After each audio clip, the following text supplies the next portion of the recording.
Assalamualaikum semuanya. Pada tahun 2016, seorang wanita mendapatkan perlakuan yang sangat menyedihkan oleh pamannya. Seorang pria yang tinggal di bawah satu atap dengannya. Apa yang tampak seperti kehidupan keluarga normal bahagia berubah menjadi sebuah mimpi buruk karena obsesi seorang pria. Mari kita selami kasus yang mengejutkan dan tragis dari seorang wanita bernama Michelle Lang di Australia. Di dalam pengadilan, suara terengah-engah dan air mata seorang ibu menangis ketika dia mendengarkan pengakuan seorang pembunuh putrinya di saat-saat terakhirnya. Setiap detail dan bukti yang disajikan di hadapan pengadilan membuat hatinya semakin terluka, menyebabkan rasa sakit yang luar biasa dengan isak tangis yang berat. Dia memohon kepada Hakim Helen Wilson untuk memenjarakan pembunuh berhati dingin itu seumur hidup. Itu adalah persidangan Derek Barrett yang telah membunuh Michelle Lang. Pengakuan pria tersebut mengejutkan orang-orang di pengadilan. Mereka tidak menyangka akan terjadi tindakan brutal dan keji seperti itu terhadap wanita muda itu. Yang lebih menjijikkan lagi adalah Derek selama ini tinggal satu atap dengan korban. Lalu apa yang sebenarnya terjadi? Michelle lahir di provinsi Chungju, Sichuan, Cina pada tanggal 29 Januari 1991. Orang dekat Michelle mengatakan dia adalah anak yang baik, cerdas, dan terhormat. Michelle dan orang tuanya sangat dekat. Keadaan menjadi sulit setelah ayahnya meninggal dalam gempa bumi pada tahun 2008, tetapi itu tidak menghentikannya. Dia tetap menjadi gadis yang gigih dan menjalani hidupnya yang baik. Michelle sangat cerdas dan selalu mendapat nilai bagus. Dia ingin pergi ke luar negeri untuk melanjutkan pendidikan tinggi. Ibu Michelle mendukung pemikiran bahwa putrinya akan lebih baik belajar di Australia. Keputusan itu juga karena bibi Michelle telah menikah dan menetap di sana, sehingga Michelle akan aman. Maka pada tahun 2011, Michelle mendaftar di Universitas Teknologi di Sydney dan lulus dengan gelar dalam studi bisnis. Pada tahun 2014, Michelle tinggal di apartemen bibinya, di mana dia juga memiliki seorang putri yang 2 tahun lebih muda dari Michelle. Sepupunya rukun membuat tempat itu lebih bahagia.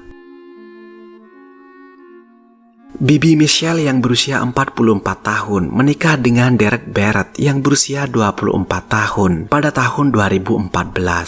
Derek hanya 3 tahun lebih tua dari Michelle. Mereka semua tinggal bersama di perkemahan pinggiran kota New South Wales.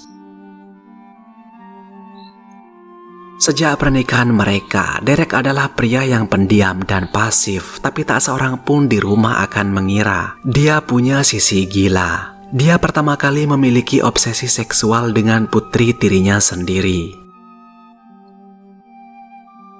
Dia diam-diam mengambil gambar dan video sepupu Michelle saat mandi atau berganti pakaian dan menggunakannya untuk kesenangannya sendiri. Dia juga mengembangkan obsesi seksual dengan Michelle yang menyamar sebagai paman yang penuh perhatian, yang ternyata adalah seorang mesum yang memuakkan. Derek telah memasang kamera mata-mata kecil di dalam kamar mandi, menyembunyikannya di balik pipa toilet untuk merekam gadis-gadis yang sedang mandi.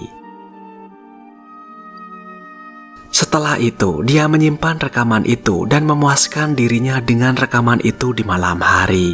Derek akan menyelinap ke kamar gadis itu dan menikmati tindakan memuaskan diri di samping mereka. Ketika gadis-gadis itu bangun di pagi hari, gadis-gadis itu tidak akan tahu apa-apa. Dan Derek akan kembali bertindak seolah-olah tidak terjadi apa-apa.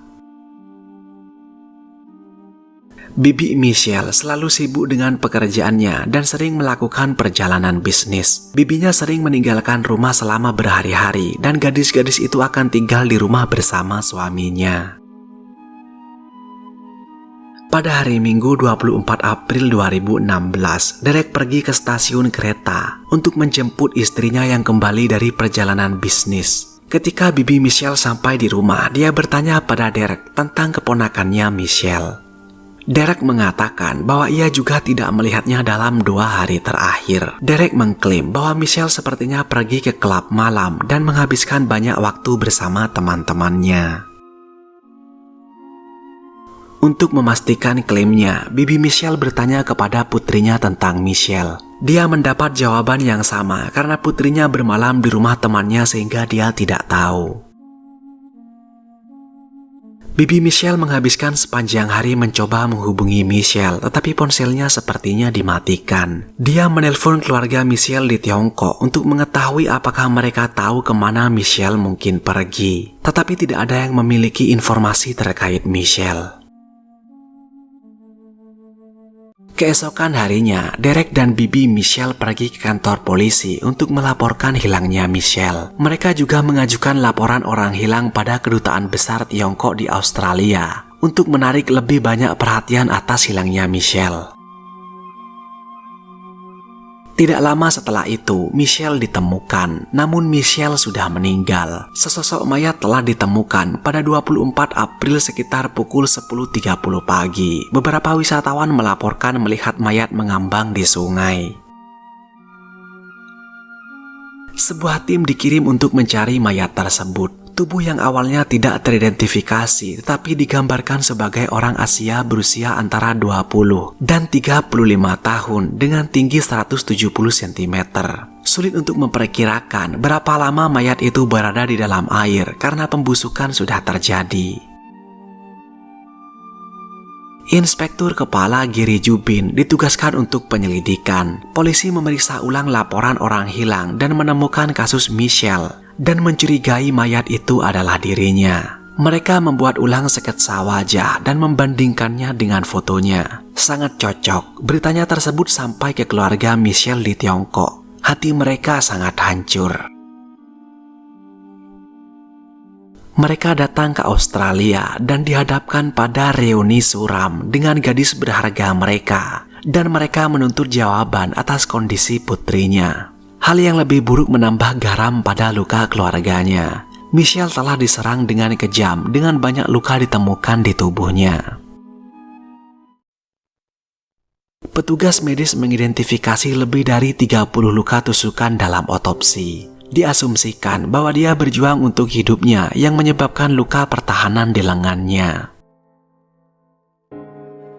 Pada tanggal 21 April, hari dia dilaporkan hilang. Dia terekam di CCTV saat berbelanja di Pitt Street di CBD Sydney sekitar pukul 3 sore. Mungkin ia berkumpul dengan teman-teman dan bersenang-senang seperti biasa. Tidak ada apapun di wajahnya yang menunjukkan kecemasan atau keinginan untuk melarikan diri. Dia hanya berjalan-jalan santai di mall dan setelah hari yang menyenangkan itu, dia terlihat naik kereta dari stasiun St. James. Sepertinya menuju rumah dan itu adalah rekaman terakhir dia hidup dan sehat. Tapi polisi mencurigai satu orang, yaitu Derek Barrett. Menurut penyelidikan, polisi skeptis terhadap klaim Derek bahwa dia tidak melihat Michelle selama 2 hari. Menurut Derek, dia terakhir kali melihat Michelle pada hari Kamis tanggal 21 April. Setelah makan malam, mereka menonton film dan kemudian Michelle pergi ke kamarnya untuk tidur. Ketika dia bangun pada hari Jumat tanggal 22 April, Michelle telah meninggalkan rumah dan belum kembali. Setelah memanggil Derek untuk diinterogasi, pihak berwenang mulai bertanya tentang hubungannya dengan Michelle. Derek berulang kali ditanyai, tetapi dia menolak untuk menjawab dan bersikeras untuk menemui pengacara. Karena melihat betapa defensifnya dia, pihak berwenang lalu melakukan penyelidikan yang mendalam. Penyelidik memeriksa sinyal ponselnya. Mereka menemukan bahwa Derek berada di area yang sama dengan tubuh Michelle pada tanggal 24 April. Jadi mengapa dia ada di sana?